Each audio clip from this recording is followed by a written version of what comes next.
Next question, question number 5. Okay.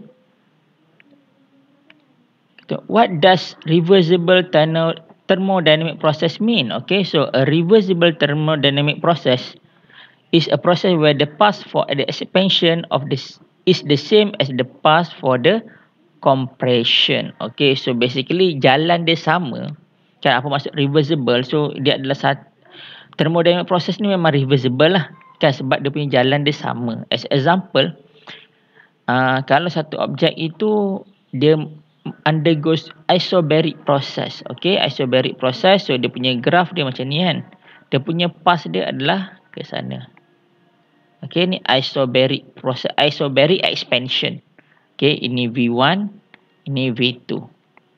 Okay, so isobaric expansion dia punya graph dia macam ini.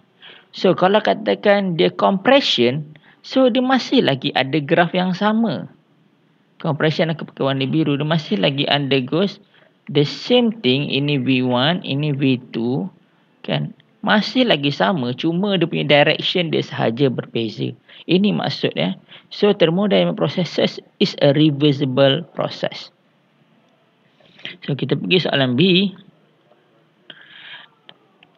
An ideal gas at initial temperature of 30 degree Celsius.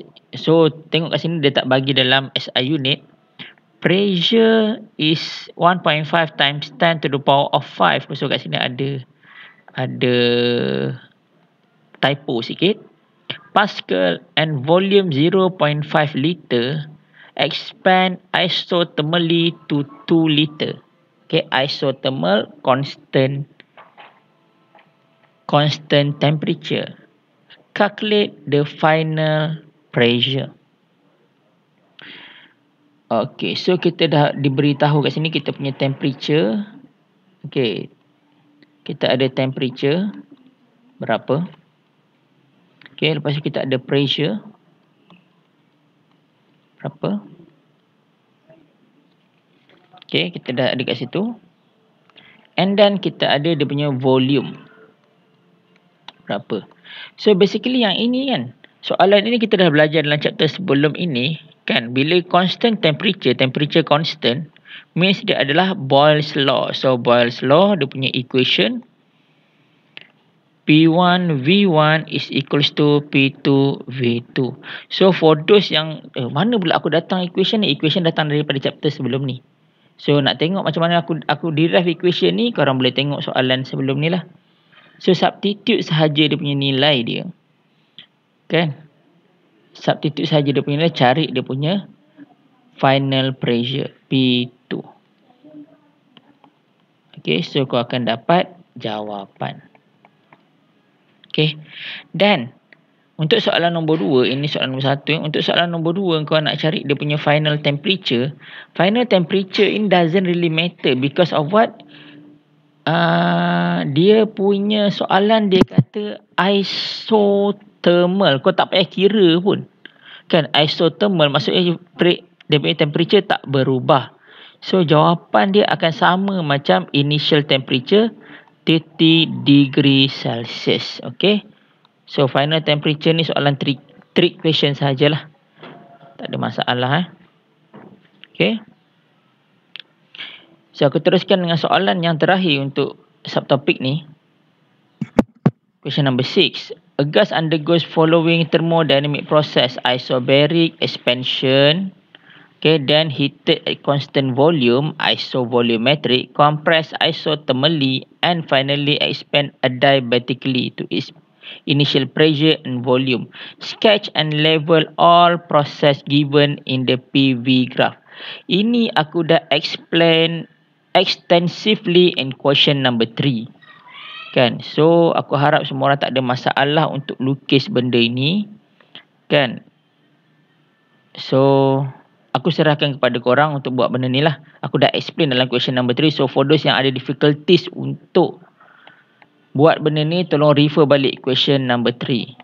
Okay. Then question B.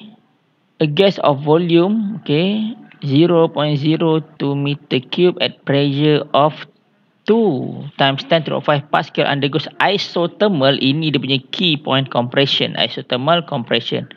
The final pressure is 4 times 10 to the power of 5 Pascal. What it is volume. Ini sama macam soalan question number 5A. Sama sebiji sebab dia kata constant temperature. Alright.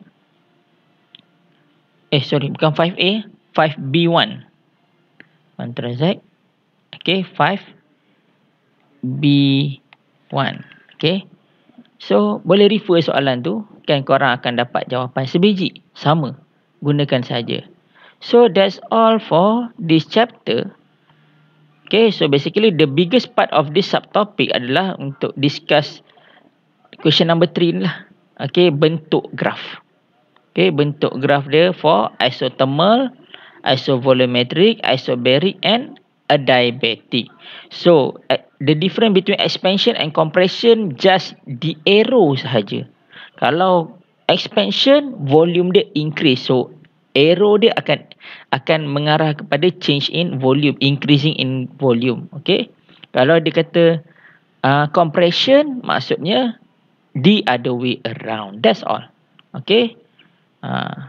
For those yang tak faham apa aku cakap, so kalau contoh macam A ni kan, so ini adalah expansion, ni expand. Okay.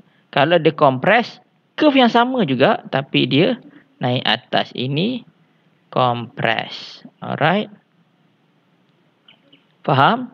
So that's all for today. Terima kasih semua. Assalamualaikum warahmatullahi wabarakatuh. Dan kita jumpa lagi di lain masa. Assalamualaikum.